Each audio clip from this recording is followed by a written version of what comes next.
Good afternoon, everyone. So Alice had asked to introduce ourselves and talk a little bit about how we got into design thinking. My name is Lynda Deakin. I'm a partner at IDEO, and I lead our food studio. I've been with IDEO coming up 19 years in September, and so it's really hard for me to say how I got into design thinking, because basically half of my life has been spent doing design thinking, so it comes kind of second nature to me.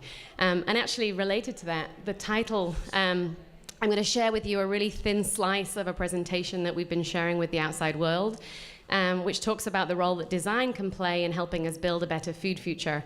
So when I use the word design, I use it interchangeably with design thinking, because for me, there is no way to get to a good design unless you use the design thinking process. If you don't use the design thinking process, it's all aesthetics. There's a ton of feedback. Okay. Yeah, this is a little piece of a presentation that we've been sharing with the outside world. We've been sharing with clients that want to engage with IDEO, and we've been sharing at conferences. And it really talks about the role that we think design can play in helping us build a better food future. But I'm not going to proclaim that I know what this food future looks like. But one thing that I think we can agree on is that the food system is evolving. And eating is evolving. It's getting faster and faster. And the rate of change that we're seeing in the food world is pretty unprecedented. And so for anyone who's working in the food space, that's both overwhelming and tremendous, with opportunity at the same time. Within IDEO, we've been working in food for over a decade. And about 2 years ago, we built a dedicated team who focuses purely on food. The one thing with this team is food is a passion area for all of us, and actually as we're hiring in for any skill set now within that group, if food isn't a passion area, they don't get in. So they could be world class in anything, but if they don't have that passion in food, they just won't be part of our team. So we have 4 chefs on staff now. We have a food scientist, we have packaging engineers, we have copywriters, brand strategists, and the unifying thing that brings us all together is this passion for food and the role that design can play in helping us build within the food system. This is a picture that was taken recently on an offsite. You'll see us all carrying we brought our desert island food. So if you were trapped on a desert island, what food items would you bring with you? What you don't see is most people had alcohol with them too. It's a very fun group. We're about 22 people strong right now. And we do food work all over the world, but San Francisco is the one location that has a dedicated team that focuses purely on designing in the food space. So with that, bringing that passion and purpose to our group around food, we've been able to build our purpose and put it out into the world to declare to the world what we stand for and what we want to do. And what's been interesting is sharing this with the outside world has helped us identify who are the change agents out there that want to come on this journey with us. It's helped us identify who's ready for change, who's willing to change, and who wants to come on this journey with us. And that's been really liberating for us to be putting this out there. From our perspective, design and design thinking can really play a big role in helping solve for any of the world's largest problems, and design is definitely one of those places right now that needs design thinking to be able to solve for it. This is just a snapshot of some of the work that we've been doing in the food space. We've helped a 2-person startup, Nana Joe's granola company, no offense to the granola company that was here earlier, a granola company go from a 2-person startup and get ready for scale and production into Whole Foods. We've helped a Chinese food company rebuild their entire supply chain and put food safety at the forefront, which is a game changer in China. And then also we've started bringing our food clients on culinary tours in San Francisco and giving them a glimpse of what we think the future of food looks like by blowing their minds with some of the very cool stuff that's going on in the Bay Area right now. And then helping them figure out within that food future, what role do they play in it? How can they begin to fit within that future? How can they begin to evolve themselves and to have a space within that future? So what we've started to do is summarize areas of focus that we think are both going to be meaningful in the world of food, but also areas that we think our designers are going to really want to work on. So we can bucket them into 4 areas. Some are bigger than others, and they're all interconnected, of course. The first one is sustainable food solutions, and really starting to think about using, if you're going to use food science, can you use food science for greater good? Are there ways to think about replacing ingredients with less resource-intensive ingredients, moving towards a plant-based diet, starting to think about food waste and the way in which food waste shows up in our system, and then things like farming and better ways of farming and more disruptive ways of farming. So I'm going to share one project that's in that space. The next one is culinary confidence, and recognizing that Americans spend less time in the kitchen and cooking than any other developed nation. We're actually losing the art of being able to cook, and a lot of people are frightened to even get in the kitchen and engage with basic cooking ingredients. I think over a third of Americans can't actually cook. One of the things that we're really focused on is how do you get people back in the kitchen and engaging with real ingredients? And how do you use technology to facilitate that, not to actually supplant it, but to actually help people learn the skills they need? Another space that we're really excited about. The third one is the overlap of food and health. Wendell Berry said that we're fed by an industry that pays no attention to health, we're healed by an industry that pays no attention to food. And typically those two industries have stayed very separate from one another, and I think what we're about to see is those worlds are colliding in really interesting ways. So thinking about the microbiome and gut health and what that means to what we eat and how we digest our food, thinking about brain health and actually how what we eat can affect our brains, thinking about DNA and the role that's going to play in food that gets to our plates. And then the obvious things like diabetes and heart health in that space. But we're really intrigued and interested to begin playing in this space too. And then finally, one that we don't want to ignore is transforming big food and thinking about the role that design thinking can play in helping clients in the big food space move to a better place. And so this has been a really interesting journey for us to take either existing big food clients that we're working with on this journey with us, or attract new companies that actually want to evolve their offer, want to evolve their thinking in this space. So I'm going to share a couple of case studies in the sustainable food solutions and also culinary confidence. The first one is Bitty Foods. So Bitty Foods is a Bay Area company whose mission is to make crickets, bug protein, more accepted in the Western world. They're a pretty interesting company. They've started in the cookie space, so they're trying to kind of sneak bug protein in a way that people will adopt it and get over the yuck factor a little. One of the things we just recently collaborated on was helping figuring out how do kids feel about bug protein, and then also how do we co-develop products that kids can get behind and get excited about. So we had a session, we brought kids in, we got feedback from kids, we co-developed products with them, and then we even collaborated with Tyler Florence, who's their culinary advisor with Bitty Foods. So we had a maker session with Tyler Florence, and then we brought the kids back in and we got feedback on the products that the food that we developed together. So I'm going to show you a short clip of Finn. Finn, I think, is probably 5 years old, and he's talking about some of the products that he tried. Hey, tell me what your name is and what you ate. My name's Finn, and I ate cricket crackers, I had cricket tortilla, I had cricket pasta, and I had cricket... I forgot what the last one. How was it? Good. So we, one of the things we learned is that there's actually not a lot of stigma associated with eating bugs at all when it comes to kids. They haven't gotten to the point where the stigma is being enforced, and they're actually very open to eating bug protein. And from our perspective, involving kids in that process, involving them in the co-development and co-design of products in this space only opens their minds even more. And you know, these guys, if bug protein is a potential solution for getting into alternative proteins, then we should be working with kids to develop this kind of stuff. The other example I'm going to share is one byproduct of working with Bitty Foods was we got introduced to Tyler Florence.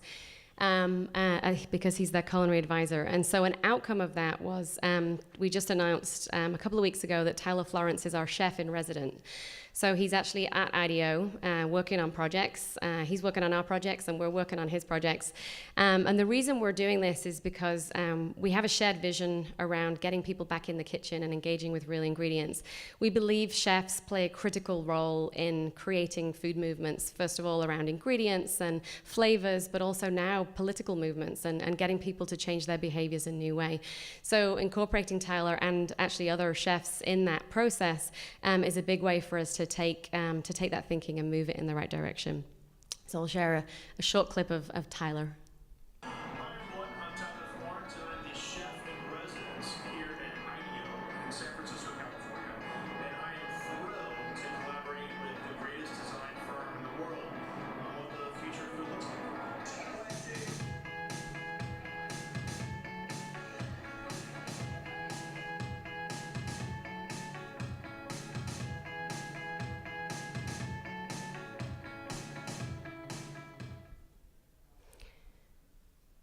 So 2 really short examples. Don't have long to share these examples. Want to make sure I give these guys enough time. But these are the areas of focus that we're digging into at IDEO that we're really excited to bring our design thinking process to.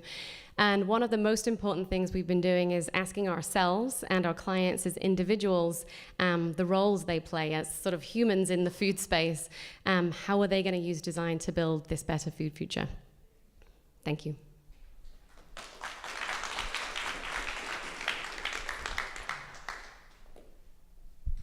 Wow, that was amazing. I have like 2 slides, by the way. That was full production value, awesome. I'm Sean Vahey, co-founder of Humphrey Slocombe Ice Cream. Who likes ice cream? Good, there was a little hesitation there, I got nervous. So we're gonna talk, or I'm gonna talk to you guys about how we innovate. Okay, cool. So we started Humphrey Slocombe, Jake Godby and I, who is my business partner who could not be here today. We're keeping him very busy right now. Started Humphrey Slocombe 7.5 years ago. My background is restaurant manager with Hyatt Hotels and Resorts, 4 Seasons. Jake's background is pastry chef at some of the best restaurants in the city, I think. Qua Boulevard, 5th floor, Zuni. We thought together we could open an ice cream shop and do something that no one's ever seen before, which is adult-oriented ice cream flavors. So ice cream, we think tends to be cute. We're not cute. We think ice cream is frilly and fuzzy and pink, and we are none of those things. So we thought, let's do something different. Let's make ice cream a little rock and roll. Let's make it fun and not for kids. First thing that happens when you make something not for kids, kids want it. So, yay. So we got everybody in there. So I actually don't remember what slides I have here, and my notes are in there. So, okay, good. There we go. So, so we got all this great product together. We're doing something that no one's ever seen before. We're chef-driven. We're run by a restaurant manager. We're kind of legit, so how do we get the word out there? We had $0 for marketing. We had $0 for really anything at all. We ate ice cream for lunch, breakfast, and dinner a lot. We traded ice cream for booze at the beginning days. So anyway, we had all this cool stuff, and we needed to get the word out. This is where we put our design hats on. We thought, okay, great product, great experience when you come to our shop. We have a story for every flavor that we have. We need to get the word out. We started around the same time as a little company called Twitter, so we jumped on board because it was free. When we logged into Twitter, the first tweet we saw was, "Going to the mall with my gal pals," and we were like, "Oh hell no." So we thought, okay, let's give our ice cream a personality. Let's give our ice cream a little attitude, because we thought the ice cream itself had attitude. So we were like, okay, great. We have somewhere to start. Now, to convey that message a little bit more, what do? Image-heavy content creation. Luckily, I went to school for photography before getting into food and beverage. So I was like, I'll bust out a camera and we'll take some pictures. So image-heavy content creation, otherwise known as porn. Food porn. People love, everyone adjusted in their seats a little bit on that one. Everyone loves a good ooey gooey photo. So this was our foray into your homes, into your smartphones, onto your tablets. We wanted you to see what we could do, and we wanted you to know that we were really good at it. So we're making great ice cream. It's made by a real pastry chef. It's run by a real restaurant manager. That didn't sound right. A real restaurant manager, and this was the way that we did it. So we got real creative really, really fast. So the only thing that really we have to innovate on a lot is we're photographing a reflective sphere every day. And we have to make that interesting. So luckily, it seemed to resonate. So a little over 300,000 followers later, people seem to really like our ice cream. And it also draws traffic into our stores. What is next? More food porn. So this is a way that we kind of touched everybody. And the feedback we were getting was like, okay, we love this, but now we need more. And I was like, all right, I'll hurry. So we decided to get really creative. So we started partnering with people that we love to work with. Blue Bottle, that's the Blue Bottle Affogato right there. We love theater, so we partner with SHN, Cirque du Soleil. We do thematic flavors for those guys. Coming up, we're about to do a partnership with Campari. Anybody like Negronis? Negroni Week is next week. And you are actually the first people in the whole world to see our new Negroni sundae. It's Campari ice cream. God, the color on this it looks so much better on my computer. Negroni ice cream with vermouth caramel and candied orange zest.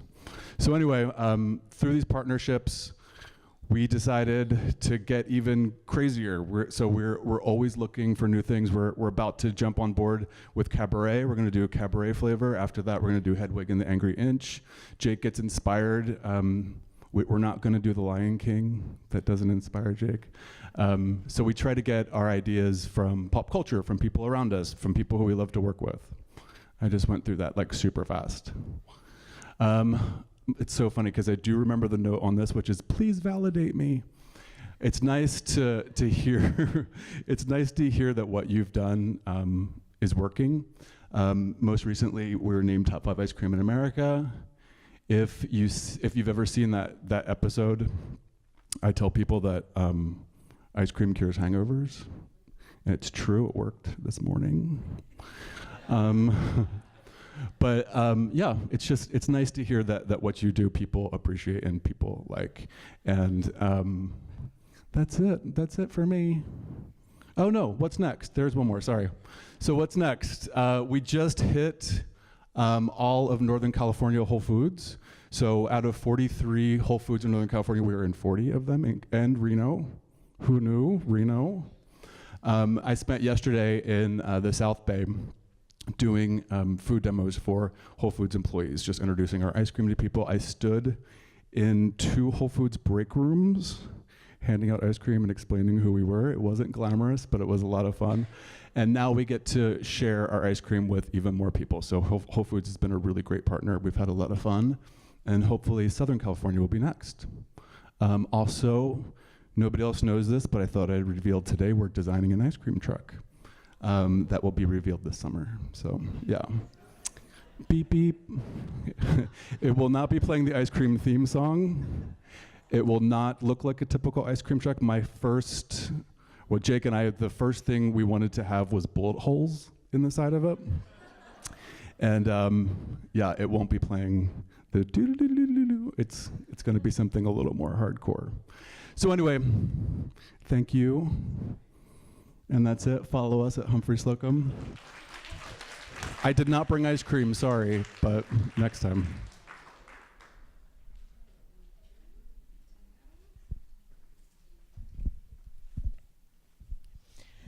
Hi guys, my name is Matteo, coming from Italy. I wanted to share with you a story. And the story is the story of the Food Evaluation Program, which is a way to solve the issue on how do we get more creative and innovative in the food industry. And our answer to that is through education. So like a few years ago, I was in Silicon Valley, a couple of years ago, and one friend said, I don't know why you guys in Italy are so focused on digital innovation. Our prime minister was just coming to visit the Silicon Valley. While when you say Italy, the world doesn't think about technology. When you say Italy, the world thinks about food, yes. So let's say, yeah, so maybe we have the opportunity here to bring together technology, innovation, future, and design, because most of the time, there's this two sides of the coin, which is innovation and tradition. And one of my friends at Institute for the Future says that those two things are linked, which is tradition is innovation that was successful in the past. So if you want to continue with your tradition, you gotta be innovative. Otherwise, you'll lose everything. So for you to be in sync with our mood, I want to share a video, which is a summary of what we've been doing last year.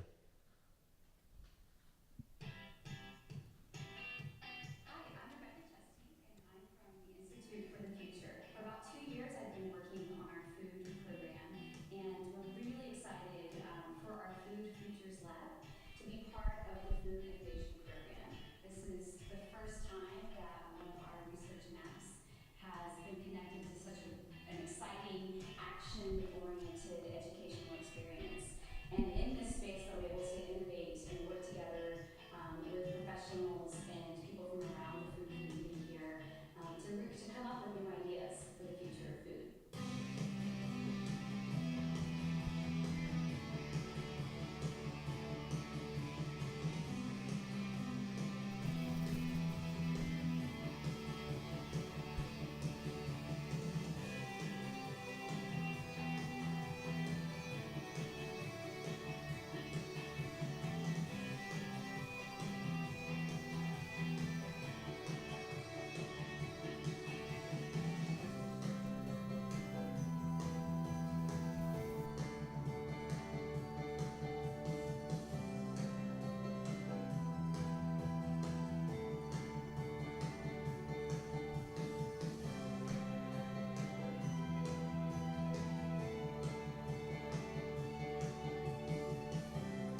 Okay.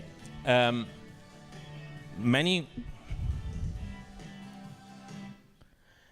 many people think that an educational program is targeted to the students. Actually, we change the perspective. We want to educate the society, and we use the students as a mean to change the society. So what you saw were a lot of public events and abilities that we put in place to contaminate the society and make sure that there was a bigger impact that just the people that we were targeting our educational process. And we met something like 3,000 people during the year that were in touch with us, including prototyping, experimentation, test, and all the rest that we've been doing. Having a program like that couldn't be something just for Italy. So we decided to do that in a global fashion. So we partnered with 3 organizations. One is the Institute for the Future in Palo Alto. The second is the Future Food Institute in Bologna. And the third is the University of Modena Reggio Emilia, specifically in Reggio Emilia. So to start, we started in Reggio. Why Reggio Emilia? Because it's the land of the Reggio approach, which is a pedagogy that helps people discover and nurture their creative potential. And because it's in the center of the food valley, and it's one of the food innovation hub, which means that there is all the food industry there, and you can do anything from farming to restaurants, and that's unique because only few places have all the industry and all the supply chain. In order to educate people with design thinking to be innovators in the food industry, we developed this model, which is called PI. PI stands for Inspiration, Aspiration, Perspiration. What do we mean by inspiration? We mean the fact that if you want to create the future, make the future, you need to see what the future look like. And that means that you need to be inspired. Just to tell you how we implement that, we ask all the professors to come to Italy and not to bring any slide. I told them, like, if you come with a slide, I don't pay you. You need to come with your latest research, okay? And do an intensive week on your latest research with the students.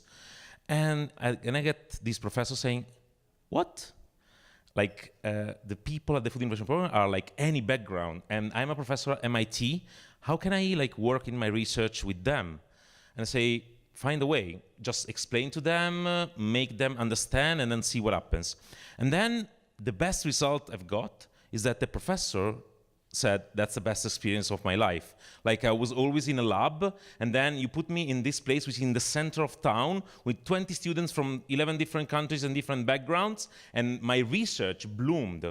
Like, maybe you've seen some images. There was like Caleb Barber from MIT, and he was bringing the latest machine, which is like the Grobot, which is the personal food robot. And like, by interacting with the student, he was able to enhance his research and his outcome. The second pillar of our educational model is called aspiration. And we know that if you want to change the future, you need to start from yourself. And you need really to believe that you can do it.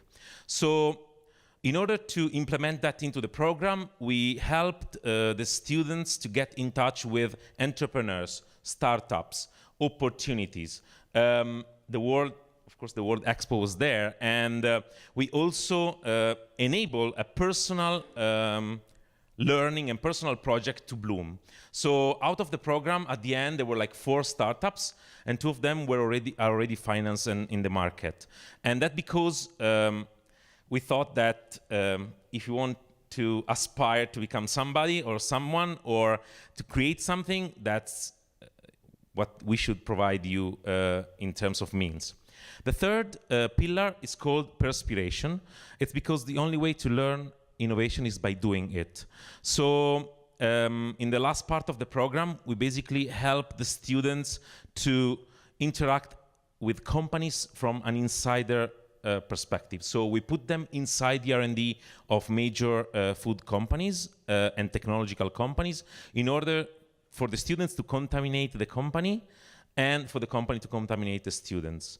Because we know that students' projects are nice and fun, but we want to get to reality. So out of 4 projects that we were running, 2 are already in pre-production stage and will become real products in the near future. I don't want to burn too much time. In 2 minutes I'm gonna finish, and I want to just focus on who are the students that were applying. This is an innovation program, and it means that thanks to one of my mentor, which is in the first line, it means that you need to learn how to dance with ambiguity. So it's about feeling comfortable in an uncertain environment. So we ask the students what you want to do next, what's your next goal, and everybody that was saying, I want to know what is the work opportunity after this program, or what I would do after, we said, probably that's not your program. Because if there is management in the title of the program, then you deal with like reducing uncertainty. And if there is innovation, is about embracing uncertainty. So you need to be confident that after the program, you don't know what's going on, okay? And that was hard to bear for most of the students, but at the end, the ones that survived now really embrace uncertainty and change, and went into the industry with the confidence that you need to say, okay, any given problem you give me, I'm able to tackle. So that's basically the next edition. It's gonna start in Reggio in September. And then, although it's turned the other way around, I'm sorry, it's reflected. So it's gonna start in September in Reggio Emilia, 3 months of inspiration. Then we start with a global tour.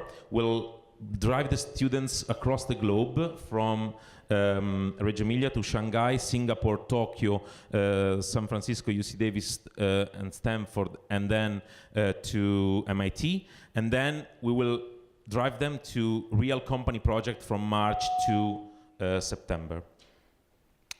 I think I finish here with this picture. We decided to put the program in the center of the city, which is really different from all the other universities. So instead of being in a campus, in a separate place, we put it into the main square so that people can directly prototype. So there is a glass container, it's called Officina, which is a mix between a kitchen and a workshop, and people can take their prototype directly to the students can bring their prototype directly to the people on the street. And that is really changing the way prototyping and test are dealt in a design thinking process. Thank you. Okay, great, thank you. So our panelists would come up and we'll start the questions.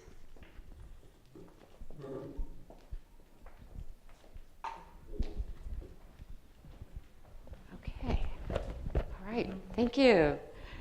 Okay, before we open up the audience, there's one question I just really want to ask you all. I want to thank you all again for coming here. It's very exciting. I wrote down a whole bunch of notes, which I'm going to put on the board. By the way, we're doing a mental map of food design thinking. So personalized stickies, you can write your notes up there and put it up there. But you use the expression endless prototyping.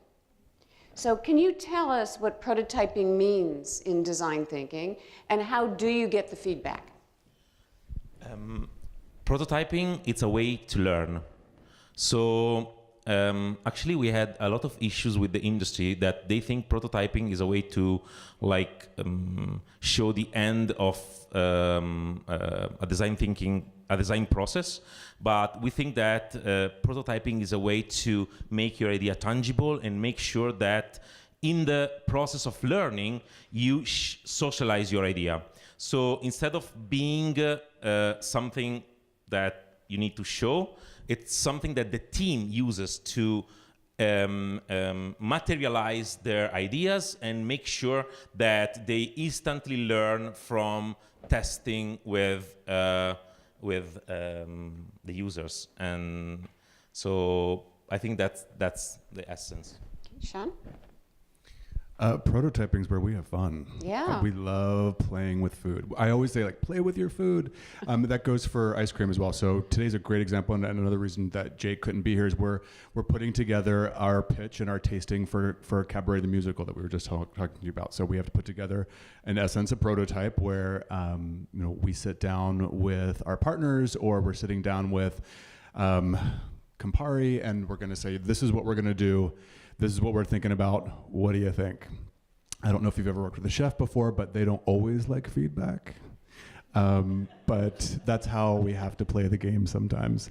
So yeah, it's important that we do that. But earlier on, when we first started, I think we were just like knocking it out of the park. And now that we're growing bigger and bigger, we have more people that we're working with, and there's more involved in developing something. So the prototype or the new flavor or new product, in essence, is really, really, really important.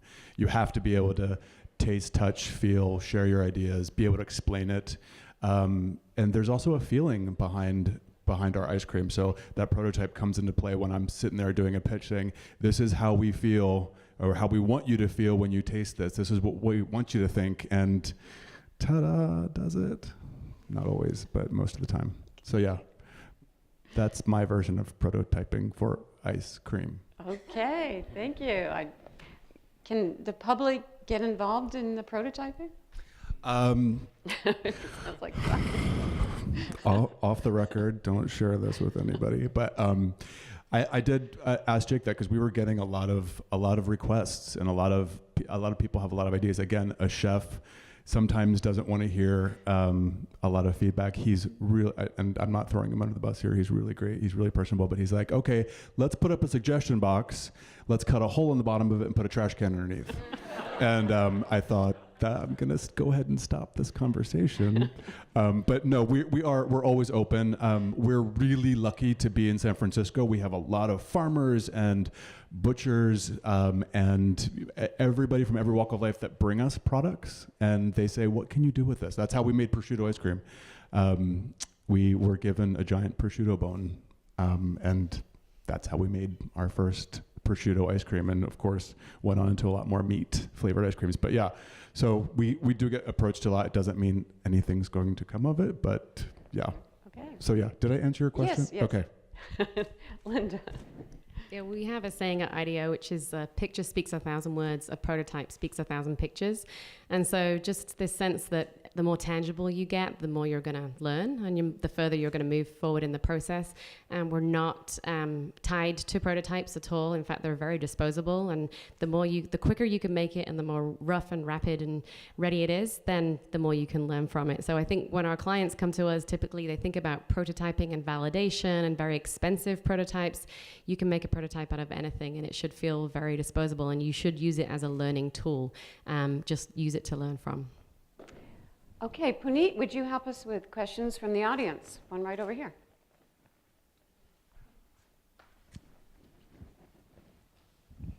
Hi, my question is for Lynda. You mentioned this new area of practice, which you're collaborating with Tyler Florence on, around culinary confidence. And I would just love to hear, I'm thrilled to hear that you're working on that, because I feel like so much food innovation centers around packaged food, that it's really nice to hear about someone attacking actual cooking with fresh ingredients. Can you tell us a little bit more about what kind of work you're doing in that sphere of your practice? Yeah, so I actually just got back from Spain. Last week I was in the Basque Country with a collaboration looking at the Basque government, Basque Culinary Center. So the Basque Country has the highest number of Michelin star restaurants in one area. And so there's something that's very effective in the Basque culture that's raising these individuals who care about gastronomy and who have just become very good chefs. So the question that they're asking us to help them with is, how do we scale? How do we scale what we have here in Basque Country? How do we get people connected to ingredients, give them the knowledge to be able to cook? And so that was the challenge I was working on last week. The other thing we've been doing is engaging with children. And so figuring out if it's a lost skill, then how do you get kids back in the kitchen, and how do you get kids to actually ask questions and be curious about food and cooking tools and implements? And so we did a short project which was about just getting kids back in the kitchen and engaging with real food. I have a following question about prototyping. Because for me, I feel design thinking is about thinking problem in a systematical way. So I feel sometimes the solution we got is not really just a product itself or object. So I'm wondering, can you share more about how to prototyping a system, especially when it's not like digital platform based? Thank you. Yeah, I mean, we have a belief that you can prototype anything. You can prototype a service, you can prototype a space. I mean, if you're prototyping a service, all you need to do is act out what that service looks and feels like, and sort of try that on for size. If you're prototyping a space, you can use foam core, and you can draw lines on the wall and see what it feels like to walk through that space. I think a system is the same. You just have to have the right way to bring the pieces of the system to life, and don't get too precious about that. I think the big thing when designing a system is that you have people who have the right mindset to be able to design those different pieces, and have system-minded people in the room. So otherwise, I think you end up falling into the trap of, let's make it tangible, it has to be a product, and product isn't often the right answer for designing within the system. So maybe the other panels, I think of food innovation as designing experiences in addition to products as part of the overall system. What are your take on that? Most of the time what we want is to design an experience for anything, like being a product, a service, or a system. So usually you need to start with an hypothesis or with something you want really to learn. Otherwise, your prototyping, it's just, a copy of what you think is going to be the future system. So, for example, you've seen like the drone that was bringing this bowl. The challenge was for when there's like a flood. How can I bring food to people in a flood? And that was one of the answer, and we just got it to get the city interested. So the point for us, the prototype was just, okay, is this problem interesting for the city?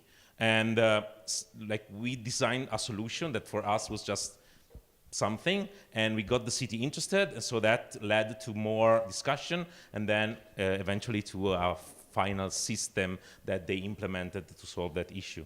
So just, have a question you want to really to explore, and then you go from there. So Sean, in a sense, when you've got the ice cream cart and the ice cream, you're looking at this as a system.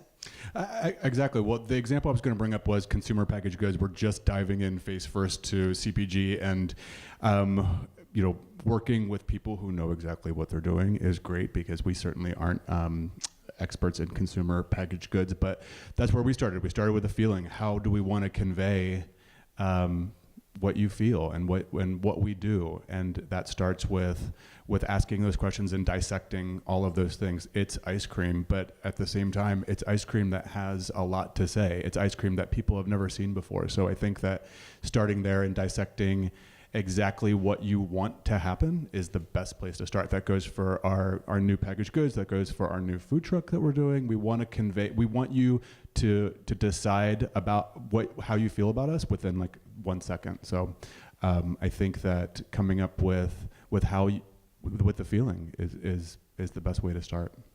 Okay, and then great. and yes, use people who know what they're doing. It's really important. Okay. There is one comment that always get about prototyping, and it's because sometimes you need a way to socialize idea. Like one person in the room maybe has the idea, but if I have an idea and we don't make a prototype, it's still my idea. If we make a prototype, then this idea becomes socialized because we build that together. So especially when you don't have like the tangibility of the product, you need that to happen. Otherwise, people in the team, which is your innovation unit, gets in different direction, and you say something, and everybody gets their chunk of it, and you never create something which is socialized and like thought as this thing for the team. And the learning is still individual, and we are not looking at individual learning, we look at team learning. Okay, one last question. Yeah, I think I really loved what you said about like using prototype as a way of learning, because I feel sometimes when I'm doing prototyping, there's this fear of not getting it right. So I guess just wanted to like get your thoughts on like how do you escape perfectionism when you're getting into prototyping, or basically that stage. My perspective on that, go for quantity. So instead of saying, okay, we just have one prototype that we need to build and it needs to be perfect, you say, okay, what are all the interesting angles of this problem that we are looking at? And we build several prototypes for each of that. So instead of saying I have one perspective, you explore multiple perspectives. Like we're now working for a major company in Italy that they used to do one prototype for each project at the end of the project. And if you switch to design thinking, maybe you have 100 prototypes by the first week. And that doesn't mean that those need to be refined or final or whatever. It's just a way to frame your thinking and make it tangible for the people around you. So go for quantity, would be my answer. I agree with that. And if you had told me that before we got into retailing, wholesale, I would have told you were crazy. But we went through like 24 design decks. I photographed the ice cream on the front, and I went through 1,000 images before as a team, we all chose and came together. So I think that's a really good answer. And again, if you told me before I started, I would be like, no, let's do something different. But yeah, it's really a great way to get everyone's perspective. And then you don't think so, but you do eventually come together, and you learn more about what you're looking for than you ever thought you would. So quantity, good answer. Good answer. I'm just going to add on that, but perfection is okay in prototyping at the right point in the phase.